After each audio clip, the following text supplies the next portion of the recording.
the drug trade is run by the intelligence agencies of every country, and that's to finance the weapons business. And also to recycle money. Okay, recycle. The whole thing has to make a 360-degree turn in a way that that money will always end up clean Right. at the end of this whole transformation, you know, of this. So the weapon dealers are happy, the drug dealers are happy, the governments are happy because with the drugs they keep the people oppressed. Mm-hmm. How involved is the Vatican with this whole drug trade, which is basically for the purpose of financing the purchasing of weapons? Because the drug trade is supported by the CIA or by any other agency involved in it, being the Mossad, the MI6 or whatever. So they can go and finance those terrorist organizations that then create the strategy of tension that they require so they can implement their own police state and rule us by the stick, you know. Mm-hmm. Plus, as I said, the drug itself makes the person who is using it depending on something which supply is not guaranteed. So if, for example, in the future the government decides to truly close down those drug cartels and stop immediately and once and for all the possibility of these drugs being spread through your towns and through your cities, then at that point you will see a lot of people coming out in the street completely out of it because they are on a cold turkey situation and maybe they start shooting. And so definitely that would be one of the ways used by the powerful elite to instigate a revolution. Just stop the drug cartels and make all these people dependent on the white powder or on any other drug, get completely out of it. After that, we have a lot of manipulation with drugs. For example, the Mossad is manipulating people with psy-trance music. Right. All these big festivals of trance music, Israeli trance they call it. And they have started this whole project by taking control of the drug scene in Goa, India, which was this mecca for all these people into this kind of alternative scene.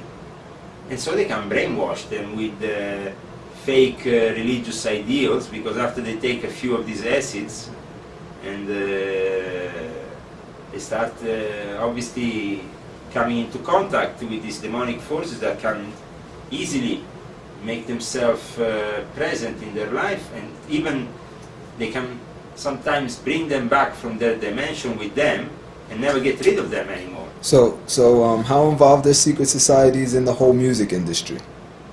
The involvement of the secret society in the music industry is very important. Since the time of the establishment of certain lodges of Aleister Crowley in California, to the subsequent spread of the beat, and then the hippie generation, and musicians like the Rolling Stones, the Beatles, and many others who not only have been highly influenced by the satanic creed, but have sometimes openly embraced it, like the Rolling Stones, who have made even an album called At Her Satanic Majesty's Request. And in fact, Mick Jagger has been awarded after many years for his great work with the title of Sir Mick Jagger by the Queen herself, Her Satanic Majesty. Wow. So you know, you get even an award if you start, if you have sympathy for the devil. But does this even reach into the hip hop music culture? Yes. In the hip hop music culture, there is a lot of hip hoppers that are connected to Black Prince or Freemasonry. I'm myself somebody who followed the hip hop scene right at the beginning, right, when it was still genuine. But let's say by 1986 it had already been infiltrated by the feds, the intelligence operative of the CIA and all that, and it was used for propaganda reasons and for establishing also hatred towards the whites from the blacks, with the niggas with an attitude and all the rest. Mm-hmm. And after they started to politicize this whole gang phenomena, so they could use it for establishing this whole culture which has spread all over the world, not only in the United States, which is a culture of complete and utter dementia.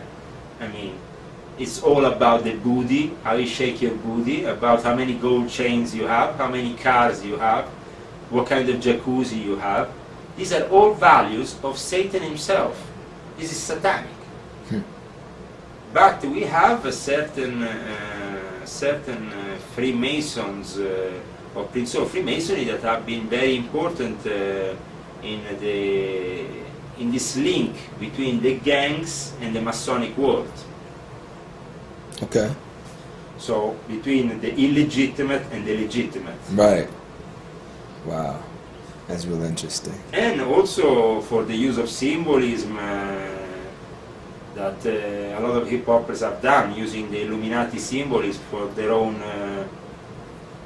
for promoting their own act. Like what symbol are you talking about? Can you show me with your hands? It can be the $1 bill, or it can be the classic Masonic symbol of square and compass, or, right. or many others.